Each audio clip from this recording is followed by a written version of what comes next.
오늘 주님의 말씀은 스랍들이 온다는 것입니다. 그룹이 오고 있고 스랍이 오고 있습니다. 올해 몇 달 전에 스랍이 온다는 주님의 말씀이 제게 임하였습니다. 전체 성경을 살펴보면 스랍이나 세라핌이 기록된 곳은 이사야서 한 곳입니다. 성경의 다른 곳은 스랍이 특정하게 언급된 곳은 없지만 다르게 표현되어 있을 수는 있습니다. 히브리어로는 똑같은 단어가 사용되었습니다. 스랍이 오게 되면 무슨 일이 일어날까요? 어제 저녁에는 그룹이 오면 무슨 일이 일어날지를 보았습니다. 이들은 아주 특별한 일들을 합니다. 이 말씀을 진행하기 전에 여러분에게 한 가지 말씀드리겠습니다. 주님께서 교회를 인내하시고 교회의 헛된 일들을 참아주시던 시대는 끝났습니다. 그래서 당신의 삶을 바로잡지 않으면 쫓겨날 것입니다. 당신의 삶을 바로잡거나 아니면 영원히 뒤에 남겨지든지 두 가지 길만 있을 뿐입니다. 뒤에 남겨지는 것은 매우 위험한 일입니다. 구원을 향해 가거나 또는 지옥을 향해 갈 수 있기 때문입니다. 주님의 보호 없이 뒤에 남겨지면 당신은 생존을 위해 혼자 싸우게 됩니다. 그것은 끔찍하게 위험하고 보호되지 않는 환경에서 생존할 가능성은 매우 희박합니다. 이 좋은 해에 저는 한 가지를 굳게 확신합니다. 2020년과 2021년 2년간은 은혜를 연장해 주신 때이고 하나님께서 여러분의 삶을 바로 잡도록 하셨습니다. 2022년부터 위험한 일이 닥칠 것이기 때문입니다. 지금 현재 나타나는 많은 현상들은 때때로 악한 일을 의미하지만 한편으로는 하나님은 그의 목적을 위해 이것을 사용합니다. 지금 일어나는 모든 상황들은 2020년 3월에 시작되었을 때 아무도 이것이 이렇게 긴 시간 동안 지속될 것이라고 상상하지 못했을 것입니다. 그런데 2020년에 시작하여 2021년으로 넘어왔고 여전히 그 균은 종식될 기미가 보이지 않습니다.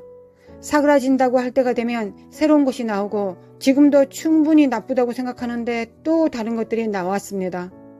이것은 웃을 수 있는 문제가 아닙니다. 왜 웃습니까? 저는 첫날부터 말해왔습니다. 수천 명이 이미 사망했는데 이게 웃을 때인지 웃지 말아야 할 때인지 분간을 하십시오. 만약 당신이나 당신의 사랑하는 사람이 죽었다면 당신은 웃을 수 있다고 생각하십니까? 앞으로 어떤 일이 일어난다고 할지라도 그것은 웃을 수 있는 문제는 아닙니다. 그래서 우리가 지금까지 이 문제를 해결하기 위해 무엇을 해야 했을까요? 실질적으로 거의 전 세계가 마비되고 대부분의 나라에서는 집에서 근무하도록 권장되었습니다. 당신이 집에서 일할 때 당신 일 하는 것 외에 여가 시간이 많습니다. 양질의 충분한 시간을 가질 수 있었습니다. 그 시간에 무엇을 했습니까? 여러분들의 속사람을 강화하기 위해 그 시간을 투자했습니까? 2020년 2월에 우리는 이 사태를 처음 들었습니다. 그때 주님의 말씀이 저에게 임했습니다. 이 병균은 아무것도 아니며 더 나쁜 것이 올 것이라고 말씀하셨습니다. 우리가 지금 보고 있는 것보다 아주 끔찍한 것들이라고 하셨습니다. 이것들은 우리 모두를 준비시키기 위한 역할을 하게 될 것이라고 말씀하셨습니다. 우리가 얼마나 준비하고 있는지 여러분들 스스로가 아주 강하게 질문해 보십시오. 이 마지막 때 더 큰 것들이 올 것이며 당신의 유일한 보호막은 하나님이 될 것입니다. 출애굽 당시 애굽에 임한 10가지 재앙 중에서 이스라엘 자손을 초자연적으로 보호하신 것과 같습니다. 초자연적으로 보호받기 위해서는 아주 중요한 한 가지가 필요합니다. 그것은 하나님과 여러분들이 맺은 언약입니다. 이스라엘 자손이 하나님과 언약을 맺었고 그 언약은 유월절을 통한 피의 언약으로 시작한 것입니다. 이제 주 예수 그리스도가 우리의 유월절 어린 양이시기 때문에 우리는 더 이상 옛 유월절로 넘어갈 필요는 없습니다. 그러나 여전히 언약은 남아 있습니다. 그 언약은 하나님과 함께 동행하는 것이며 성경에서 찾아볼 수 있습니다. 출애굽기 19장 5절과 6절에 주님께서 이스라엘 자손에게 말씀하셨습니다. 세계가 다 내게 속하였나니 너희가 내 말을 잘 듣고 내 언약을 지키면 너희는 모든 민족 중에서 내 소유가 되겠고 너희가 내게 대하여 제사장 나라가 될 것이며 너희는 이 말을 이스라엘 자손에게 전할지니라. 이것이 언약입니다. 이것이 그 언약을 맺었을 때 그들이 초자연적으로 모든 적들로부터 보호받을 수 있는 방패가 되었습니다. 이것이 첫 번째 조항입니다. 두 번째는 궁핍한 가운데 그들의 모든 필요가 초자연적으로 공급되었습니다. 광야에는 아무것도 없습니다. 당신이 아는 바로 패스트푸드도 슬로우 푸드도 인스턴트 식품도 아무것도 없습니다. 그런데 주님께서 40년 동안 매일 만나를 비처럼 내려주셨습니다. 거기에 물이 있고 음식이 있었습니다. 생존을 위한 기본적인 필요가 제공되었습니다. 또한 그들의 의복이 헤어지지 않았습니다. 초자연적으로 보호되었으며 세 가지 표식이 있었습니다. 하나님 아버지와 언약이요, 아들과 언약이요, 성령과의 언약인 이 세 가지의 표식이었습니다. 신발도 닳지 않았습니다. 상상해 보면 알겠지만 애굽에서 나온 3살짜리 아이가 40년 동안 광야 생활을 하는데 옷도 함께 자라고 신발도 함께 커졌습니다. 이것이 초자연적인 것입니다. 하나님께서 그의 백성들을 어떻게 돌보셨을까요? 과거에 있었던 생생한 실제적인 예가 우리 눈앞에 있습니다. 우리가 마지막 때 적 그리스도를 피해 광야에서 생존하게 될 때 그의 언약된 백성들을 위해 그렇게 하나님께서 또한 역사하실 것입니다. 과거에 그렇게 하셨던 것처럼 또 반드시 그렇게 역사하실 것입니다. 최근에 어떤 여성이 제게 심각한 질문을 했습니다. 이것은 웃기게 들릴지를 모르지만 절대 웃지는 마십시오. 아주 진지하게 들으세요. 하지만 저는 그 질문을 듣고 처음에는 웃었습니다. 여러분들이 웃어야 한다면 언제 웃어야 하는지 알려드리겠습니다. 우리가 우리 몸에 마크를 받으면 안 됩니다. 그렇죠? 여러분, 우리는 평생을 어떻게 먹어야 하나요? 이것은 중요한 질문입니다. 우리가 우리의 몸에 마크를 받지 않으면 매매를 할 수 없는데 우리는 어떻게 먹는 것을 유지할 수 있을까요? 여러분, 그래서 이 여성이 저에게 질문을 했습니다.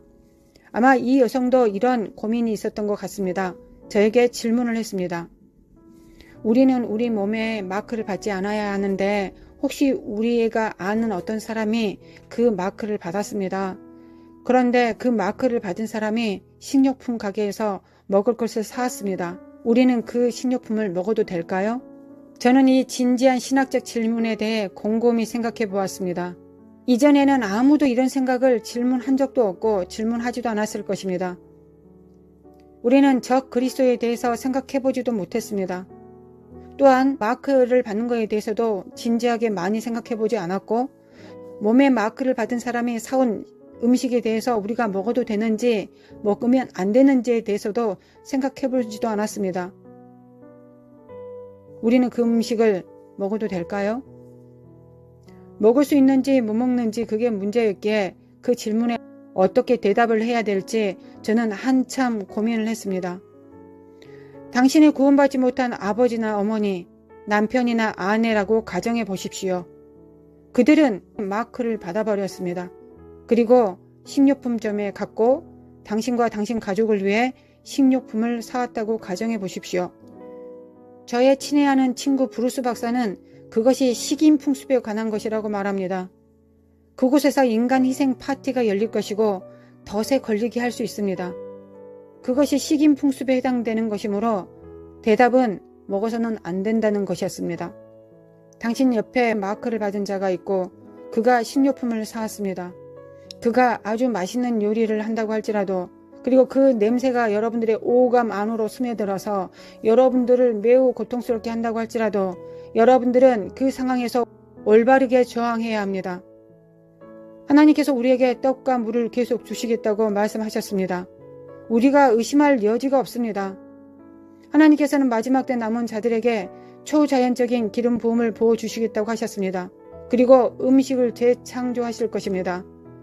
구약에는 하나님께서 그들을 위해 행하셨습니다. 새 언약에서도 우리에게 똑같은 이적들을 행해 주실 것입니다. 하나님은 남은 자에게 주의 능력을 맡기실 것이며 미래에 당신은 기적을 일으킬 것입니다. 저는 환상에서 이것을 보았습니다. 환상 중에 젊은 사람들이 땅을 보고 명령하였습니다. 타피오카는 나와라! 땅이 즉각 순복하여서 타피오카가 나왔습니다. 감자와 야채가 땅으로부터 나오는 것입니다. 그것은 먹는 것입니다. 그런데 햄버거 나와라, 피자 나와라, 그러지는 마세요. 그것은 정크푸드입니다. 이것들을 좋아하는 사람들에게는 매우 나쁜 소식이 될 수 있겠습니다. 우리 모두 이 정크푸드와 멀리하기 시작해야 합니다. 저는 감자튀김을 매우 좋아합니다. 저에게도 시험이 될 것입니다. 괜찮습니다. 감자를 먹으면 되겠죠. 여전히 감자를 먹을 수는 있을 것입니다. 다시 본론으로 돌아가서 스랍들이 오고 있습니다. 저는 하나님의 은혜로 이 스랍들이 어떻게 생겼는지 보게 되었습니다. 2020년 6월 25일 아침 9시 15분에 스랍이 제 앞에 나타났습니다. 해마를 아실 것입니다. 스랍은 몸에 비늘이 있고 몸이 해마처럼 생기지는 않았는데 얼굴이 해마와 비슷하게 생겼습니다. 제게 스랍이 나타나서 교회 안에서 그들이 무슨 일을 할 것인지 그들의 목적과 기능이 무엇인지를 말해 주었습니다. 스랍이라는 단어는 히브리어로 불뱀 혹은 독을 품은 뱀이라는 뜻이 있습니다. 이사야서 14장 29절, 30장 6절, 민수기 21장 8절에서 9절, 신명기 8장 15절에 하나님께서 이스라엘을 심판하실 때 불뱀이라고 하는 스랍들을 사용하셨습니다. 광야에서 불뱀이 나타나서 이스라엘 백성들을 물었습니다. 제게 스랍이 나타났을 때 내 날개는 위로 펼쳐져 있었고 다른 두 날개는 아래로 내려져 있었고 오른손에는 불타는 횃불을 들고 있었습니다. 불타는 두루마기가 제 앞에 펼쳐졌는데 이러한 문장이 기록되어 있었습니다. 마지막 때 핍박을 대비하여 준비하라. 이는 신시내시티에서 열리는 컨퍼런스의 매우 중요한 이유입니다. 신시내시티 집회를 모두 참석하기 바라는데 순교자에 관한 집회입니다. 이것은 오늘날 당신이 들을 수 없는 주제 중 하나입니다. 그러나 초대교회 때에는 매우 일반적인 주제였습니다. 교회는 핍박을 대비하여 준비되어야 합니다. 초대교회는 핍박에 준비되었기 때문에 살아남을 수 있었습니다. 그러나 오늘날 교회는 핍박에 준비되어 있지 않기 때문에 매우 약한 상태입니다. 중국에 여러분이 알고 있는 지도자 모택동이라는 사람이 있었습니다. 그가 권력을 잡고 공산주의를 중국에 도입했는데 단 하나의 목표가 있었습니다. 그것은 중국에서 종교를 완전히 없애는 것이었습니다. 문화혁명을 일으켜 불교, 기독교, 힌두교 등 모든 종교를 완전히 근절하는 것이었습니다. 50년의 긴 기간 동안 예배당과 종교사원이나 건축물 등을 모두 다 무너뜨리고 목사님들을 체포하고 고문하고 죽였습니다. 중국에서 실제로 순교자의 피가 50년 동안 흘렀습니다. 그 50년 동안 교회는 매우 성장하였습니다. 예배당은 파괴되었지만 성도들은 겁절로 성장하게 되었습니다. 모택동은 죽었지만 성도들은 굉장히 늘어났고 교회는 살아남았습니다. 미국의 유명한 신학교의 4명의 교수들이 이를 조사하기 위해 중국에 갔습니다. 그 4분의 교수님들이 중국 전역의 4방향으로 흩어져 문화 대혁명을 목격하고 살아남은 60대 노인인 신도들과 장로님들과 목사님들을 인터뷰하러 갔습니다. 중국 전역을 돌고 4개월 만에 집으로 돌아와 모든 자료들을 정리하여 백서를 냈습니다. 문화대혁명 시기에 교회가 어떻게 살아남았고 교회는 어떻게 성장했느냐의 질문을 받았을 때 모두 똑같은 답을 했습니다. 우리 모두 핍박에 대비하여 준비했습니다. 핍박에 대비하여 우리 교회를 준비했고 우리 성도들을 준비시켰습니다. 라고 공통적으로 대답을 했습니다. 그래서 그들은 강건하게 살아남게 되었고 주 예수 그리스도를 부인하지 않았습니다. 순교를 당할지라도 믿음을 저버리지는 않았습니다. 10년 전에 티베트에서 청년 캠프를 열었습니다. 여러분도 알다시피 티베트는 현재도 공개적으로 종교 집회하는 것을 허락하지 않습니다. 그곳 주최자가 32살 젊은 자매였는데 아주 먼 산간 지역에 집회 장소를 마련하여 아무도 모르게 하려고 했습니다.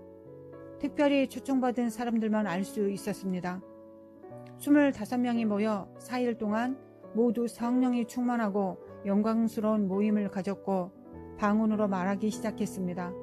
그 캠프의 마지막 날에 저는 성령의 인도를 받아 청년들에게 중국의 구원을 위해 기도하자고 요청하였습니다. 아주 작은 텐트에 25명이 모여 있었고 밖에 비가 많이 내렸습니다. 청년들은 모두 일렬로 무릎을 꿇고 앉아 있었고 중국의 구원을 위해 기도하자고 했을 때 아무도 입을 열지 않았습니다. 그리고 아무도 기도하지 않았습니다. 저의 말을 이해하지 못했다고 생각하여 다시 한번 말을 했습니다. 중국의 구원을 위해 기도하자고 다시 말을 했습니다. 그러나 아무도 기도하지 않았습니다. 그래서 내 영어에 문제가 있나 보다. 영국식 억양과 인도식 억양이 섞여서 문제가 있나 보다고 생각해서 이해할 수 있도록 중국식 억양을 더해보았습니다. 그래도 아무도 기도하려고 하지 않았습니다. 아무도 기도를 안 하려고 하면 어떻게 하면 될까요? 지명해서 시키면 됩니다. 그래서 먼저 28살 청년에게 가서 사랑하는 아들아 기도해 보아라 했는데 입을 꽉 다물고 있었습니다. 두 번째 22살의 자매에게 가서 사랑하는 딸아 기도해 보아라 라고 했는데 그녀도 입을 꼭 다물고 있었습니다. 모두가 기도를 하지 않고 입을 다물고 있어서 22살의 젊은 자매 리더에게 가서 딸아 내가 기도해 보아라 라고 했습니다. 그도 입을 꾹 다물었습니다. 어떻게 기도해야 될지 몰라서 못하는 것이 아니라 의도적으로 입을 다물고 있었던 것입니다. 32살 자매가 통역사였기 때문에 중국식 영어를 이해하지 못한다고 처음에는 생각했던 것입니다. 그러나 그 자매도 입을 다물고 있어서 뭔가 문제가 있나 보다 싶어서 그 자매를 툭툭 두드리며 물어봤습니다. 왜 중국을 위해 기도하지 않는지 물어보았습니다. 우리는 절대 중국을 위해 기도하지 않을 것입니다. 라고 그녀가 말을 했습니다. 중국이 우리나라를 침략했기 때문에 우리는 중국을 증오합니다. 라고 말을 했습니다. 중국이 티베트를 침략한 것은 1951년이었으며 그녀는 그 당시에 태어나지도 않았습니다. 그런데 이 증오심은 어디서 왔을까요? 할머니로부터, 어머니로부터, 그리고 딸에게 이어져 온 것입니다. 그 독이 세대를 이어 전해 내려와 마음을 채웠습니다. 오늘날 팔레스타인에서 벌어지고 있는 일입니다. 그 독이 이어져 내려와 그들이 잘못된 것으로 유대인들을 죽이려는 마음을 가지고 있습니다. 어쨌든 이것이 문제라서 어떻게 해야 할지 고민이 되었고 돌파가 필요했습니다. 용서하지 못하는 깊은 쓴뿌리가 있다는 것을 발견했습니다. 돌파가 없으면 이 집회를 끝낼 수 없었습니다. 모두 입을 다물고 저항하고 있었습니다. 그 전 이틀 동안 이들에게서 본 은혜의 모습은 어디로 가버리고 없었습니다. 그래서 주님께 어떻게 해야 할지 기도했습니다. 주님께서 저 밖을 보라고 말씀하셨습니다. 아직 비가 오고 있었고 텐트 입구에 서서 밖을 내다보고 깜짝 놀랐습니다. 저희 텐트에서 얼마 떨어지지 않는 곳에 50명의 남자와 여자들이 두 줄로 서 있었습니다. 집회가 발각되어 경찰들이 우리를 체포하러 왔다고 생각했습니다. 그런데 옷이 모두 빛나고 있어서 공상 경찰이 아니었습니다. 공상 경찰은 붉은 옷을 입고 있었는데 밖에 있는 사람들은 하얀 빛이 나고 있었습니다. 제가 그들의 얼굴을 보았을 때 얼굴도 빛나고 있었습니다. 저는 이들이 하나님의 성인임이 틀림없다고 생각했습니다. 주님께 저들이 누구인지 여쭈어보았습니다. 저들은 나를 위해 죽은 중국의 순교자들이다 라고 하셨습니다. 이들이 왜 여기 있는지 여쭈어보았습니다. 주님께서 저들의 말을 듣고 여기 있는 티벳 사람들에게 이야기를 전해달라고 하셨습니다. 저는 이 25 커플들이 손을 들고 하늘을 우러러 중국의 구원을 위해 기도하는 모습을 보았습니다. 그들의 눈물이 뺨을 타고 흘렀습니다.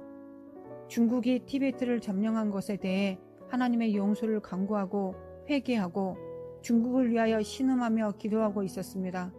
이 기도가 진행되고 있는 동안 6살쯤 되는 작은 어린아이가 한 여성의 옆에 서서 그 여성의 옷자락을 붙잡고 있었습니다. 아이가 낯선 사람 옆에 서지 않을 것이므로 그 여성이 그 아이의 엄마임이 분명했습니다. 50명의 남녀 모두가 순교자라고 하셨는데 이 아이는 누구인지 궁금해졌습니다. 순교자가 아니면 그곳에 같이 서 있을 수 없기 때문에 그 아이도 순교자임이 분명할 것이었습니다. 주님께 이 아이가 누구인지 여쭤보았습니다. 주님께서는 저 아이도 나의 순교자라고 말씀하셨습니다. 그래서 그에게 무슨 일이 일어났는지 매우 흥미로워서 주님께 여쭤보았습니다. 주님께서 저에게 아주 가슴 아픈 이야기를 해주셨습니다. 이 아이의 엄마 아빠는 다 목사님이셨고 경찰들에게 체포될 때 아주 심각하게 얻어맞았습니다. 경찰들이 그들의 집에 와서 심하게 때리고 어머니는 새 경찰에 의해 남편 앞에서 강간을 당했습니다. 이 아이는 경찰이 다리를 잡고 엄마 아빠를 놓아달라고 울부짖었습니다. 경찰은 이 아이를 떼어놓으려고 다리를 흔들었고 이 아이는 경찰의 다리를 꼭 붙잡고 놓아주지 않았습니다. 이 경찰이 화가 나서 이 아이를 잔인한 타격으로 내동댕이 치고 발로 찼습니다. 경찰이 신은 군화 앞부분은 굉장히 두껍고 쇠가 박혀 있기도 했습니다. 소년이 턱을 맞아서 턱이 산산조각이 났고 벽에 머리를 부딪혀서 두개골이 깨져 죽었습니다. 소년도 죽고 엄마도 죽고 아빠도 죽게 되었습니다. 주님께서 그가 나의 순교자라고 말씀하셨습니다. 그들은 핍박을 위해 준비되어 있었습니다. 우리도 그것이 머지 않았습니다. 당신은 핍박을 받을 준비가 되었습니까?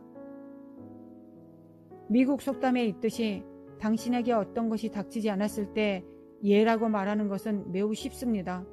그 상황에 직면하면 우리의 감정이 유동칩니다. 99.9%의 사람들은 그 핍박에 포기하려고 합니다. 이제 우리는 이것을 배워야 합니다. 현재 우리가 직면하고 있는 이 상황과 같은 것이 아닙니다. 이것은 아무것도 아닙니다. 이것은 그냥 풀장에서 살짝 물결치는 정도입니다. 이것은 아무것도 아닙니다. 아주 끔찍한 날들이 오고 있습니다. 감옥에 갇히게 될 것이고 사냥감이 되기도 하고 쫓겨가기도 하며 교회 문이 닫혀지고 거리로 내쫓기고 이제 여러분들을 대항하는 법들이 나오게 될 것입니다. 사냥당하는 것과 같이 되고 그리고 순교하게 됩니다. 이것에 대비하여 날마다 순교를 준비하고 있습니까? 여러분들은 강하십니까? 2019년 하나님의 말씀이 저에게 임하여 전 세계 7개국에서 순교자 대회를 개최하여 앞으로 다가올 일에 대한 경각심을 일깨우고 사람들을 준비시키라고 하셨습니다. 그러나 슬프게도 대부분의 기독교인들은 단지 축복을 받는 것에만 관심이 있습니다. 축복받고 싶습니다. 축복받고 싶습니다. 하고 있습니다. 축복을 구하는 것을 멈추십시오. 하나님의 말씀에 따라 살면 축복은 저절로 올 것입니다. 여러분은 계속 성장해 나가야 합니다. 어린아이에 머물러 있으면 안 됩니다. 어린아이는 발로 차여질 것입니다. 기억하세요. 아이는 스스로를 보호할 수 없습니다. 여러분은 성숙해지고 성장해 나가야 합니다. 항상 우유 먹는 아기가 될 수는 없지 않습니까? 어떤 사람도 영웅으로 숭배하지 마십시오. 하나님은 모든 세션에서 모든 질문을 알고 어떤 하나님의 사람에게나 말씀하실 수 있습니다. 여러 사람들이 저에게 와서 저를 위해 언제 기도해 주실 거냐고 물어봅니다. 많은 사람들이 당신을 위해 중보하고 있는데 왜 제가 당신을 위해 기도해야 합니까? 찬양을 통해서도 하나님께서는 치유하실 수 있습니다. 여러분이 그것을 받아들일 준비가 되어 있어야 합니다. 유명한 설교자, 유명한 사역자는 필요 없습니다. 그것이 필요한 것이 아닙니다. 그런 시대는 끝나가고 있습니다. 하나님께서 스스로 초자연적으로 일하시는 마지막에 다다르고 계십니다. 이름도 없고 얼굴도 없고 아무것도 아닌 사람들을 통해서 일하기 시작하실 것입니다. 아주사 거리에서 일어난 위대한 부흥에 대해서 들어보셨을 것입니다. 많은 사람들이 모르는 한 부분이 있습니다. 하나님은 윌리엄 시모어라는 멋진 흑인 목사님을 아주사 거리에서 크게 사용하셨습니다. 사람들은 윌리엄 시모어 목사님에 대해서만 들어보았을 것입니다. 어느 날 부흥 집회가 있을 때 그 마을에 윌리엄 시모어 목사님이 안 계셨습니다. 집회는 계속 진행되었고 이 강단의 크기가 그 교회의 크기였다고 상상해 보십시오. 줄을 지어 사람들이 앉아있고 제일 앞줄 오른쪽에 5, 6세 아니면 7, 8세 정도의 어린 소녀가 있었습니다. 소녀는 앞에서 색칠 공부도 하면서 놀이를 하고 있었습니다. 깊은 임재 가운데서 예배 찬양이 울려 퍼지고 있었고 약 180cm 정도 되는 한 덩치 큰 남자가 교회에 들어왔습니다. 그의 몸에 심각한 병이 있었고 유명한 사역자를 찾고 있었습니다. 하나님의 사람이 내게 손을 대면 병에서 나을 것이다 하고 생각하며 들어와 서 있었던 것입니다. 찬양이 계속되었고 이 남자는 윌리엄 시모어가 그곳에 없었던 것을 그때까지 몰랐기 때문에 그 목사님이 어디 있는지 찾고 있었습니다. 그곳에 있었던 사람들은 대부분 백인이었기 때문에 흑인과 저와 같은 황인을 찾기는 쉬웠을 것입니다. 찬양 중에 하나님의 짙은 영광이 임하였습니다. 앞에서 놀던 소녀가 갑자기 일어났습니다. 아무도 그녀에게 무엇을 하라고 말하지 않았습니다. 그녀는 교회 뒤쪽으로 걸어가 이 덩치 큰 남자 앞에 섰습니다. 그 남자의 배에 자기 손을 얹고 그냥 아이의 언어로 기도했습니다. 그리고 아멘 하고 나서 다시 자리로 돌아와 놀이를 계속 이어갔습니다. 그 남자는 즉시 치유를 받았습니다. 제가 이 사건을 읽었을 때 이런 시나리오를 상상해 보았습니다. 어린 소녀 대신에 오늘날의 위대한 하나님의 사람이 거기 있었다면 분명히 치유 직후 여기에 있었을 것입니다. 오 맙소사, 여러분들 집중하세요. 그 남자에게 이리로 나오세요. 자, 카메라맨 이리로 따라오세요. 자, 카메라가 어디 있나요? 아, 여기 있군요. 자, 준비되셨습니까, 카메라맨? 왜 카메라를 안 가지고 왔나요? 카메라 어서 오세요. 어서 오십시오. 여기 방송 촬영해 주세요. 자, 모든 스태프들 다 준비되셨나요? 병 나은 자에게 카메라를 대며 오늘 하나님이 당신에게 무슨 일을 하셨나요? 간증해 보십시오. 아시겠습니까? 오늘날 이런 일이 일어나고 있습니다. 카메라맨 이쪽으로 오십시오. 자, 이 남자를 찍어서 소셜 미디어에 올려주세요. 트위터에도 올려주시고요. 어떤 일이 일어날지 아시겠죠? 이게 뭡니까? 절대 안 됩니다. 이건 쇼입니다. 하나님의 영광을 개인이 취하는 것입니다. 어린 소녀를 보세요. 그녀는 신경도 쓰지 않고 그저 자신의 작은 놀이에 몰두했을 뿐 하나님의 영광에 절대적으로 손을 대지 않았습니다. 그런 것이 nobody, 아무것도 아닌 자의 표상입니다. 이름도 없고 얼굴도 없고 하나님께서 그러한 자를 이 마지막 때에 일으키실 것입니다. 그들은 누구일까요? 바로 여러분들입니다. 할렐루야! 여러분 앞에 위대한 사역자, 오른쪽에도 위대한 사역자, 왼쪽에도 위대한 사역자, 중앙에도 여기도 위대한 사역자. 이런 것은 없습니다. 제가 지금 비난받을 자리로 가고 있는 거 맞죠? 왜 항상 라이트 레버런이라고 부르는지 궁금했습니다. 저는 실제로 친한 주교님께 물어보았습니다. 차와 이들리라는 인도식 라이스 케이크를 잘 대접해드리고 주교님이 배가 부르고 편안한 상태가 됐을 때 이 질문에 대답해 주실 수 있겠다 싶어서 왜 라이트 레버넌이라 말을 쓰는지 물어보았습니다. 왜 레프트 레버넌, 미들 레버넌이란 말은 쓰지 않을까요? 그는 웃음을 터뜨렸고 나도 우리가 왜 라이트 레버넌이라고 불리는지 모르겠다고 하셨습니다. 어쨌든 이 모든 것이 종이에 불과한 것입니다. 제 말은 이 종이가 무슨 소용이 있냐는 것입니다. 그것은 종이에 있는 것이 아니라 어떤 명칭이나 자격에 있는 것이 아니라 여러분 안에 기름 부음 안에 있는 것입니다. 이것이 중요합니다. 아멘. 그것이 여러분에게 필요한 것입니다. 어린 소녀는 아무 타이틀도 없었지만 그날 주님께서 하시는 일에 쓰임받았습니다. 그렇게 하나님께서 이 마지막 때에 여러분들을 사용하실 것입니다. 하나님께서 여러분들을 쓰시기 전에 이 어린아이와 같은 마음이 필요합니다. 자신에게 주의를 기울이지 않으려면 자신과 이혼해야 합니다. 자신과 결별해야 됩니다. 오직 이 주제에 대해서만 이혼이 허용됩니다. 다른 문제에서는 절대 허용되지 않습니다. 당신 자신과 당신 자아와 이혼해야 합니다. 하나님께서 당신에게 하라고 하신 일에 의식하지 않도록 해야 합니다. 하나님의 영광을 만지지 마십시오. 하나님께서 이 영역에 당신을 신뢰할 수 있다면 예수님께서 걸으신 대로 우리가 걷게 될 것입니다. 주님께서 행하신 일보다 더 큰 일을 행할 수 있다고 말씀하셨습니다. 나를 믿는 자는 내가 하는 일을 그도 할 것이요 또한 그보다 큰 일도 하리라 라고 약속하셨습니다. 그 열쇠는 자아가 죽는 것입니다. 저는 지난 며칠 동안 유튜브에서 유명한 치유사역자 A.A. 알렌의 다큐멘터리를 보았습니다. 하나님께서 강력하게 사용된 이 위대한 사람에 대해 들어본 적이 있나요? 저는 그가 평범하지 않게 행동하는 것을 보는 것이 보는 내내 즐거웠습니다. 아무튼 그분이 돌아가시고 나서 프로그램의 진행자가 그분의 아들 폴 알렌을 인터뷰했습니다. 아버지의 강력한 기름 부음의 비밀이 무엇인지 아들에게 물어보았습니다.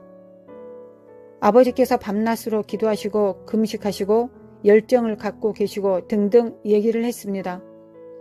제가 그 인터뷰를 보면서 그들이 A.A. 알렌의 삶에서 가장 중요한 부분을 놓치고 있다는 것을 발견했습니다. 저는 그분의 삶을 조금 알게 된 계기가 있었는데 주님과의 강력한 만남을 가지기 전에 그는 깨어지는 시기를 겪고 있었습니다. 그는 상처를 입고 골방의 문을 닫고 들어가서 하나님께 부르짖었습니다. 그에게 무엇이 부족한지, 왜 강력한 기름 부음이 흐르지 않는지 보여달라고 간구했습니다. 주님께서 빛의 광채로 그 앞에 나타나셨습니다. 주님께서 13가지를 하라고 그에게 말씀하셨습니다. 이 13가지를 모두 수행하면 강력한 기름 부음이 흘러나올 것이라고 하셨습니다. 그 인터뷰에서 이 13가지가 무엇인지가 빠져 있었습니다. 그것은 A.A. 알렌의 자아가 완전히 죽게 된 것이었습니다. 여러분의 자아가 죽게 되면 하나님의 영광이 여러분 위에 임하게 될 것입니다. 기도를 많이 하는 것, 그런 것을 말하는 게 아닙니다. 자아의 죽음을 위해 기도가 필요 없다는 것을 말하는 것은 또한 아닙니다. 외적인 것을 중시하지 말라는 것입니다.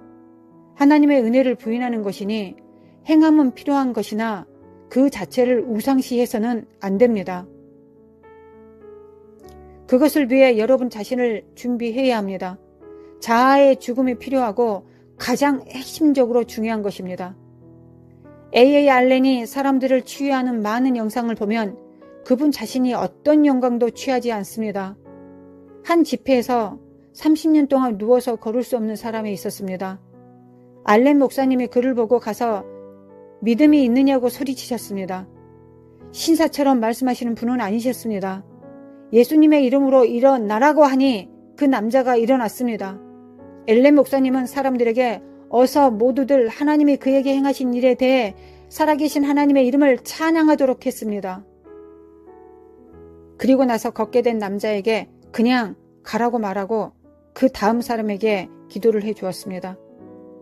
요즘 유명한 인사들처럼 그렇게 하지 않았습니다. 컴온 카메라맨, 컴온 트위터, 컴온 유튜브, 컴온 페이스북 이렇게 하지 않았습니다. 오늘날 소셜미디어의 모든 악을 멀리하고 자신이 영광을 취하지 말고 자아와 결별해야 합니다. 그래야 하나님의 영광이 돌아와 임하시게 됩니다. 우리의 자아를 태우기 위해서 하나님께서 그룹과 스랍들을 보내십니다. 이 불뱀이 우리를 정결하게 할 것입니다. 마지막 때 핍박을 대비하여 준비하게 합니다. 황금 불 붙은 물건으로 제게 성경 구절을 가리키셨습니다. 데살로니가 전서 4장 17절 말씀을 읽었을 때 특정한 구절이 제게 다가왔습니다. 그 후에 우리 살아남은 자들도 그들과 함께 구름 속으로 끌어올려 공중에서 주를 영접하게 하시리니 그리하여 우리가 항상 주와 함께 있으리라. 우리 살아남은 자들도 들려 올라갈 것인데 먼저 하나님의 천사가 이 환란에 대해 말한 것이요 다음에 우리 살아있는 자들에게 말한 것입니다. 휴거가 환란의 때 이전이 아니라 이후에 온다는 것을 확실하게 해줍니다. 휴거가 환란 후에 온다는 것이 확증되었으니 환란 전 휴거라는 잘못된 가르침에 속지 마십시오. 탈출설이 없습니다. 교회는 그 불을 통과하게 될 것입니다. 그것이 당신을 정결케 하고 그리스도의 신부로 이끌어낼 마지막 정결케 하는 행위가 될 것입니다. 이제 케루빈과 세라핌의 차이는 무엇입니까? 그들이 하는 일은 비슷해 보입니다. 그룹들은 하나님의 영광의 책임이 있거나 관련되어 있습니다.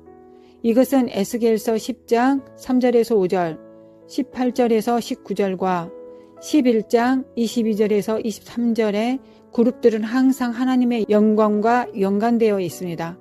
스랍들은 하나님의 거룩과 불과 연관되어 있습니다. 하나는 수호자이고 다른 하나는 하나님의 영광의 영향을 받습니다. 기본적인 차이점은 그룹들은 하나님의 보좌 수송자이고 스랍들은 하나님의 보좌 주변을 두르고 하나님을 계속 찬양하는 직임을 갖고 있습니다. 이사야서 6장 6절에서 7절에 그룹들은 영광이 충만합니다. 에스겔서 1장 13절에 스랍들은 불타고 있습니다. 그룹들은 얼굴이 넷이고 날개가 넷인데 반면 스랍들은 얼굴이 하나이고 날개가 6개입니다. 모두 고유한 언어를 가지고 있고 새가 쥐저기는 소리처럼 들립니다. 그룹과 스랍이 말하는 것을 들었는데 그것은 새소리와 같았습니다. 새소리 같지만 언어였기 때문에 그들이 말하는 것을 들을 수 있었습니다. 그룹은 교회나 국가를 거룩하게 하고 스랍들은 개인과 리더들을 정결케 합니다. 그들은 다른 역할을 합니다. 스랍들은 정결케 하고 거룩하게 하는 일을 하러 올 것입니다. 회개에 이르거나 심판이 이르게 하는 두 가지 결과를 가져옵니다. 회개로 인도한다는 것이 이사야서 6장에서 볼 수 있는 예입니다. 선지자 이사야가 하나님의 영광을 보고 오 나는 입술이 부정한 사람입니다 라고 외쳤습니다. 그때 한 스랍이 즉시 핀 숯을 가지고 내려와 이사야의 입술에 대며 내 악이 제하여졌고 내 죄가 사하여졌다고 했습니다. 이사야 선지자가 회개했고 정결케 되었습니다. 이제 심판에 대한 예는 사도행전 5장 아나니아와 삽비라에 대한 내용입니다. 그 이야기를 모두 아시기 때문에 자세히 말할 필요는 없을 것 같습니다.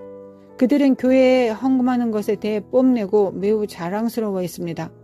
심지어 사도 베드로가 그 문제로 그들과 맞섰을 때에도 거짓말을 했습니다.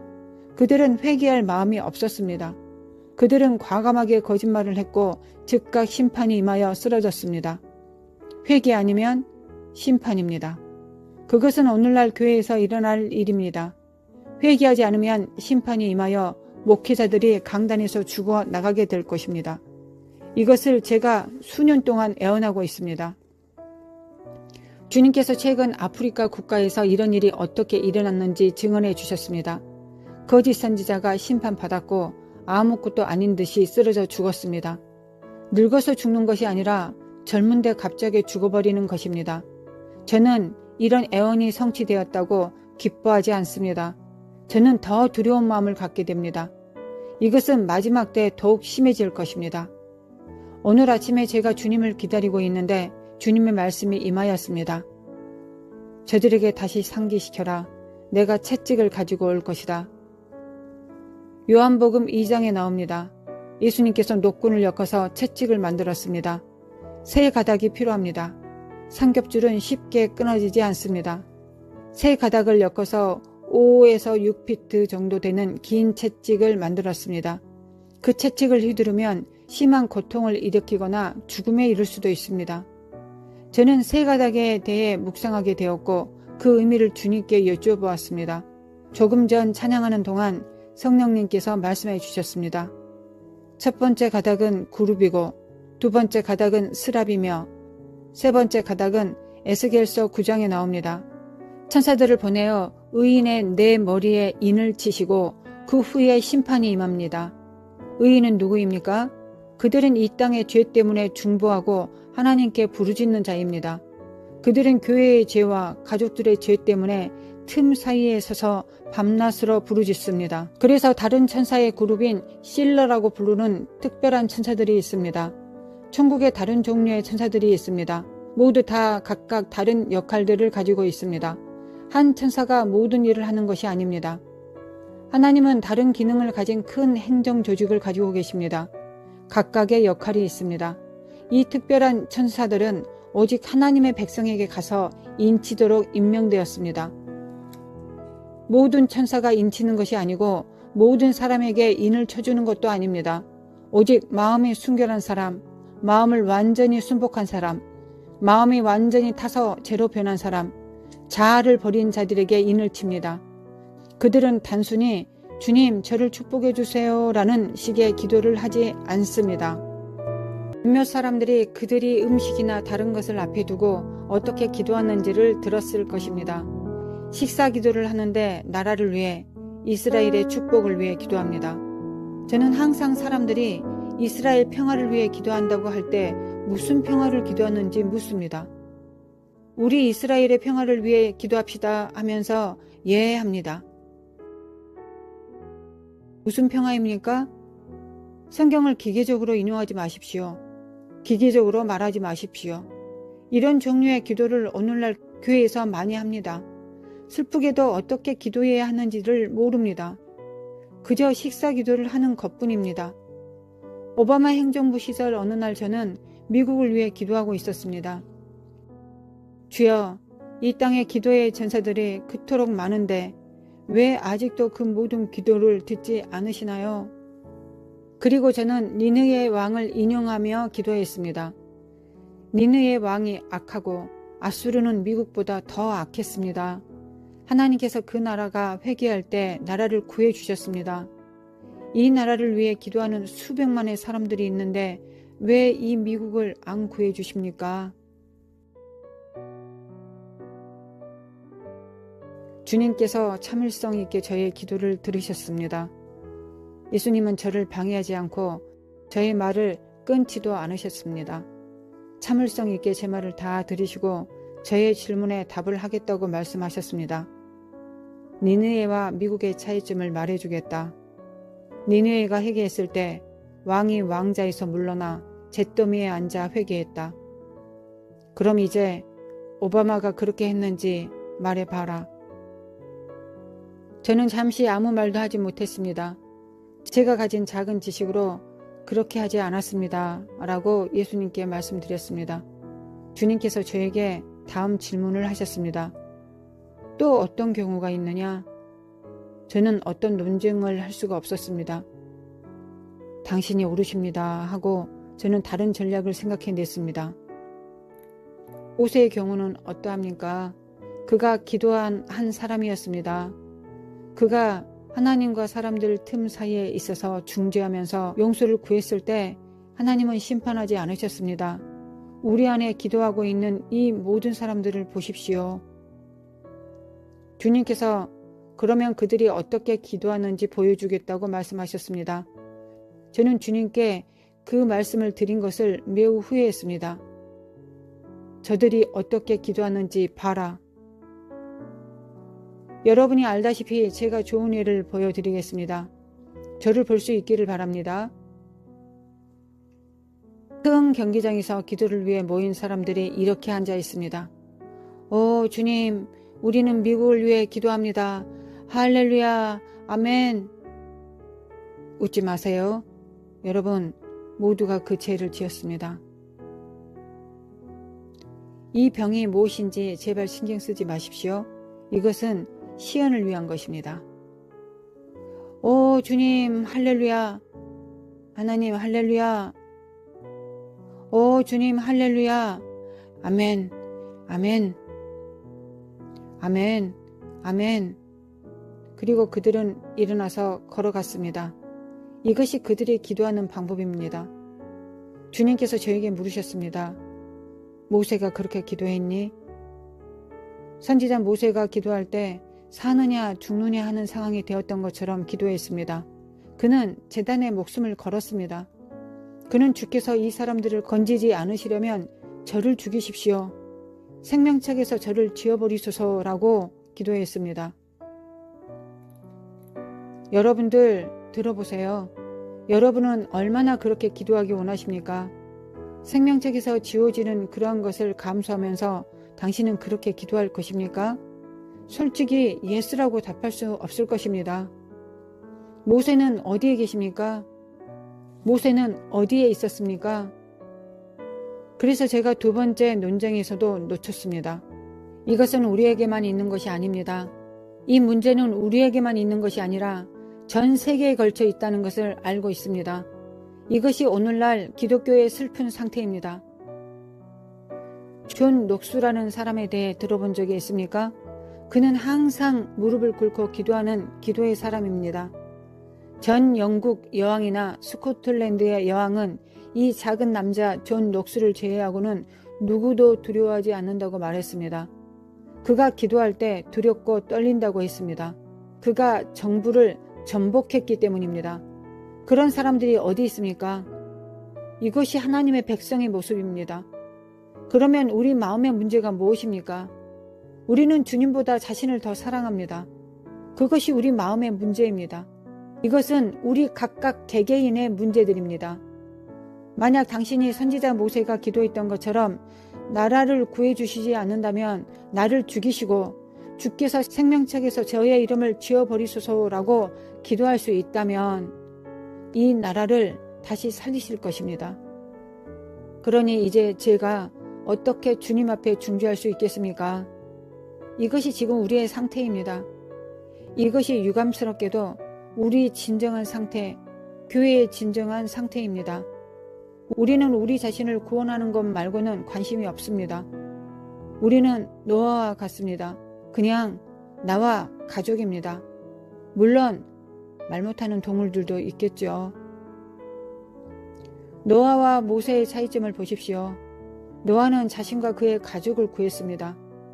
모세는 국가를 구했습니다. 300만 민족은 단 한 사람으로 인해 몇 번이고 건짐을 받았습니다. 모세는 결국 약속의 땅에 들어가지 못하고 죽었습니다. 모세가 죽을 때 무엇이라고 말했습니까? 스랍들이 오고 있다, 내 백성들아. 스랍들이 오고 있다, 내 백성들에게 말하라. 그것은 정결케 하는 말입니다. 회개를 가져오거나 심판이 임하는 말입니다. 당신의 삶을 바로 잡으십시오.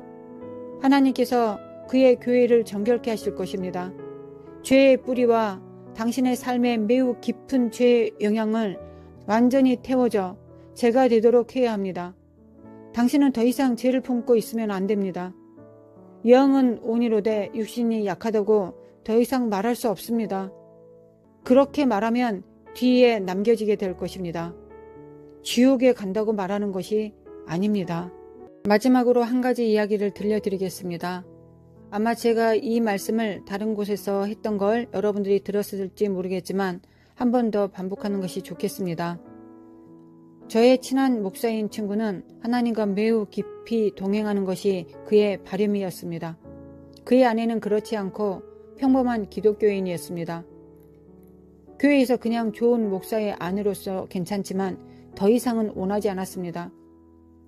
너무 거룩할 필요는 없다. 하나님을 너무 깊이 찾을 필요는 없다. 우리는 이 세상에서 살고 있다. 아이들을 돌봐야 하고 좋은 학교 보내야 한다.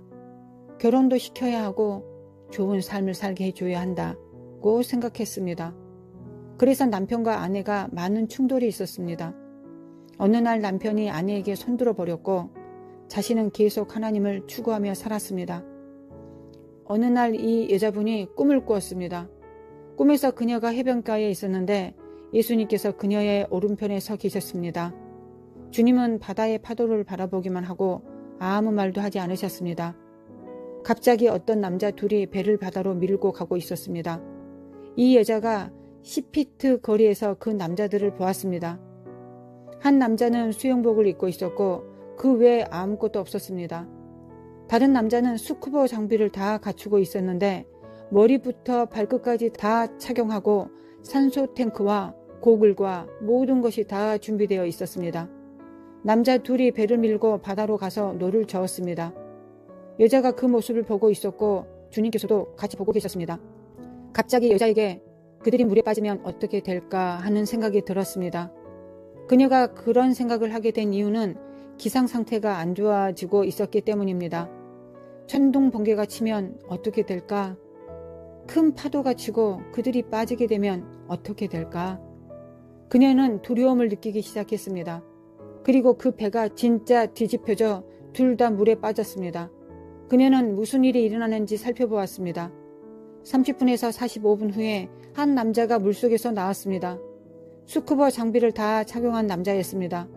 물속에서 나와서 걸어 나갔습니다.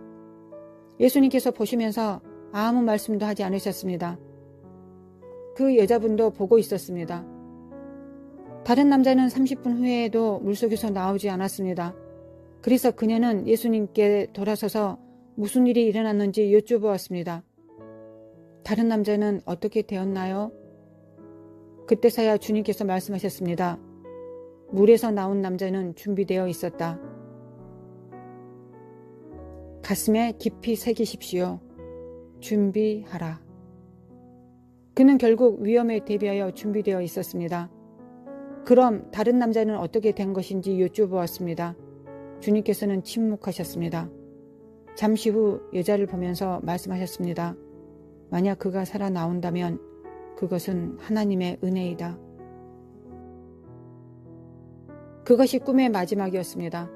그가 살아남았는지 죽었는지 모릅니다. 그러나 살아남게 된다면 그것은 하나님의 은혜입니다. 더 나은 것이 무엇입니까? 그 꿈은 어떤 답을 주지 않고 끝났습니다. 두 번째 남자가 살았는지 죽었는지 모르는 채 꿈이 끝났습니다. 이것은 10처녀의 비유와 비슷합니다. 5처녀는 들어갔고 다른 5은 밖에서 기다리고 있었습니다. 결국 들어가게 되었을까요? 우리는 어떻게 되었는지 모릅니다. 예수님께서 비유를 거기서 멈추셨습니다. 그들이 허락되었는지 아닌지 우리는 알지 못하지만 그들이 허락되었다면 이 꿈을 근거로 그것은 전적으로 하나님의 은혜라고 말하고 싶습니다. 그러나 큰 의문이 있습니다. 그 처녀들이 들어갔는지 못 들어갔는지, 그 남자가 살아남을지 못 살아남을지, 상어가 돌아다니고 있을 수도 있지 않겠습니까? 준비되지 않는 것보다 준비되는 것이 더 나은 것입니다. 그냥 하나님의 은혜로만 살지 마십시오. 하나님의 은혜는 그 아래 기반이 되는 것입니다. 하나님의 은혜로 겨우 하나님의 나라에 들어가려고 하지 마십시오. 거룩한 삶이 되어야 합니다. 그러면 영광 가운데 걷게 될 것입니다. 그냥 바깥들에 있을 것을 생각하지 마십시오. 담대히 하나님의 보좌 앞으로 지성소로 나아갈 수 있습니다. 예수님의 피가 여러분을 위해서 그 길을 여셨습니다. 그래서 하나님의 사람들은 이 말씀을 여러분들 앞에 두어야 합니다. 그룹들이 온다. 스랍들이 온다. 교회들을 정결케 하고 깨끗게 하고 거룩해 하기 위해서 그룹들이 오고 있습니다. 더 주님 앞에 나아가서 주님의 신부로 정결케 되고 깨끗하게 되고 거룩하게 되기 위해서 그룹과 스랍들이 오고 있습니다.